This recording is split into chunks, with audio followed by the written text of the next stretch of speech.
1932 Australian കർഷകർ അവരുടെ വിളകൾ രക്ഷിക്കാൻ വേണ്ടി പോരാടുകയായിരുന്നു. പക്ഷേ അവരുടെ ശത്രു സാധാരണക്കാരനായിരുന്നില്ല, അതായിരുന്നു എമുകൾ. കൃഷിയിടങ്ങളിൽ വൻ നാശം വിതച്ച എമു പക്ഷികളെ ഇല്ലാതാക്കാൻ എല്ലാ മാർഗങ്ങളും പരാജയപ്പെട്ടപ്പോൾ തോക്കുകളേന്തിയ പട്ടാളക്കാരെ അയക്കാൻ സർക്കാർ തീരുമാനിക്കുകയായിരുന്നു. അപ്പോൾ പത്രമാധ്യമങ്ങൾ നൽകിയ പേരാണ് എമു യുദ്ധം എന്നത്. എൻ്റെ എല്ലാ പ്രിയ കൂട്ടുകാർക്കും യൂറോപ്യൻ എന്ന യൂട്യൂബ് ചാനലിലോട്ട് സ്വാഗതം. ഈ വീഡിയോ നിങ്ങൾക്ക് ഇഷ്ടപ്പെട്ടാൽ തീർച്ചയായും ലൈക്ക് ചെയ്യുക, ഷെയർ ചെയ്യുക. കൂടാതെ ചാനൽ സബ്സ്ക്രൈബ് ചെയ്യാത്തതുണ്ടെങ്കിൽ സബ്സ്ക്രൈബ് ചെയ്ത് സപ്പോർട്ട് ചെയ്യുക. ഒന്നാം ലോക മഹായുദ്ധം കഴിഞ്ഞ് മടങ്ങിയെത്തിയ പട്ടാളക്കാരെ പുനരധിവസിപ്പിക്കാൻ ഓസ്ട്രേലിയൻ സർക്കാർ അവർക്ക് ഭൂമി പതിച്ചു നൽകുകയും ഗോതമ്പ് കൃഷി പ്രോത്സാഹിപ്പിക്കുകയും ചെയ്യുകയുണ്ടായി. ധാരാളം ഭൂമി ജനവാസത്തിൽ നിന്നും അകന്ന് ഒറ്റപ്പെട്ട ഇടങ്ങളിലുള്ളവയായിരുന്നു. എന്നാൽ അപ്രകാരം കൃഷി ആരംഭിച്ച വിമുക്ത ഭടന്മാർക്ക് ആഗോള മഹാസാമ്പത്തിക മാന്ദ്യം വലിയ തിരിച്ചടിയായി. വിളവർധനയ്ക്ക് സർക്കാർ ആഹ്വാനം ചെയ്യുകയും സബ്സിഡി വാഗ്ദാനം ചെയ്യുകയും ഉണ്ടായി. എന്നാൽ വില ഇടിഞ്ഞുകൊണ്ടേയിരുന്നു. ഈ പ്രശ്നബാധിത കാർഷിക രംഗത്തേക്കാണ് എമു പക്ഷികളുടെ അധിനിവേശം നടക്കുന്നത്. ഓസ്ട്രേലിയയിലെ ഓരോ ഉൾനാടൻ മേഖലയിൽ നിന്നും തീരദേശം ലക്ഷ്യമാക്കി എമുകൾ സാധാരണയായി ദേശാടനം നടത്താറുണ്ട്.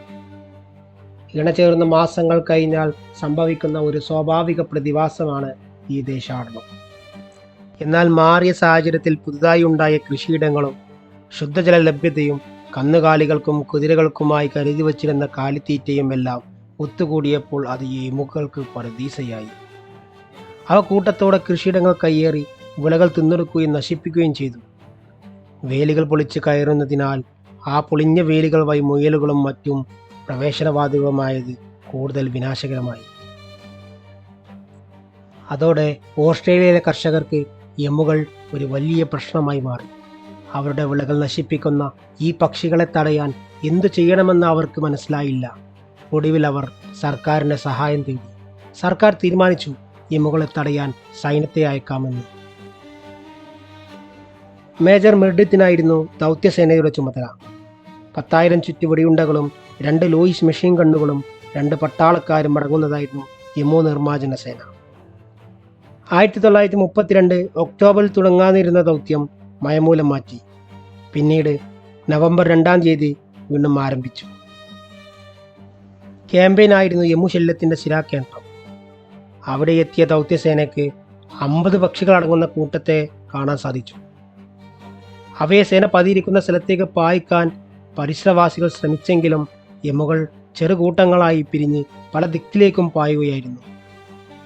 ആദ്യ ദിവസം അവസാനിച്ചപ്പോൾ ഏറിയാൽ 1 ഡസൻ എമുകളെ കൊന്നിട്ടുണ്ടാവും എന്നായിരുന്നു ഒരു റിപ്പോർട്ട്. 2 നാളുകൾക്ക് ശേഷം ഒരു അണക്കെട്ടിന് സമീപം 1000-ഓളം വരുന്ന എമുക്കളെ കണ്ടെത്തി. അവ ദൗത്യസേനയെ ലക്ഷ്യമാക്കി അടുക്കുകയായിരുന്നു. സേന പതിയിരുന്ന സ്ഥലത്തിനടുത്തെത്തിയപ്പോൾ പട്ടാളക്കാർ വെടിതീർത്തു തുടങ്ങി. എന്നാൽ 12 പക്ഷികൾ ചത്തു വീണ ശേഷം തൂക്കുകൾ മൊത്തം കേടായി. ബാക്കി പക്ഷികളെല്ലാം തന്നെ ചിതറിയോടി. പിന്നീട് കൂടുതൽ മെരുക്കമുള്ള എമുകളുടെ പിന്നാലെയായി പാച്ചിൽ. എന്നാൽ അവിടെയും കാര്യമായ നേട്ടങ്ങൾ കൊയ്യാനായില്ല. ട്രക്കിൽ യന്ത്രത്തോക്ക് ഘടിപ്പിച്ച് എമുക്കളുടെ പിന്നാലെ പാഞ്ഞു വെടിവെക്കാനുള്ള ശ്രമവും വിഫലമായി. കുലുക്കമുള്ള യാത്രയിൽ ഒരു വെടിപോലും മുതിർക്കാൻ സാധിച്ചില്ല. പക്ഷികളുടെ വേഗത്തിൽ ദുർഘടമായ റോഡിൽ ട്രക്കിന് പോകാനൊട്ട് സാധിച്ചതുമില്ല. സൈന്യം മെഷീൻ ഗണ്ണുകൾ ഉപയോഗിച്ചെങ്കിലും എമുകൾ അവയെ എളുപ്പത്തിൽ ഒഴിവാക്കി. എമുകൾ വേഗത്തിലും ചുറുചുറുക്കളുമുള്ളതായിരുന്നു. സൈനികർക്ക് അവരെ തോൽപ്പിക്കാൻ കഴിഞ്ഞില്ല. ഓരോ യുദ്ധതന്ത്രവും പരാജയപ്പെട്ടു. സൈന്യം എമുകളെ തോൽപ്പിക്കാൻ വിവിധ തന്ത്രങ്ങൾ പരീക്ഷിച്ചു. എന്നാൽ അവയെല്ലാം എമുക്കൾ വളരെ എളുപ്പത്തിൽ ഒഴിവാക്കി. ഒടുവിൽ സൈന്യം പിന്മാറി. എമുകൾ വിജയികളായി. എമു യുദ്ധത്തിന്റെ ഫലമായി സർക്കാർ പുതിയ നയങ്ങൾ പ്രഖ്യാപിച്ചു. കർഷകർക്ക് എമുകളെ തടയാൻ പുതിയ മാർഗങ്ങൾ കണ്ടെത്തേണ്ടി വന്നു. ഈ യുദ്ധം ചരിത്രത്തിലെ ഏറ്റവും വിചിത്രമായ യുദ്ധങ്ങളിൽ ഒന്നായി മാറി.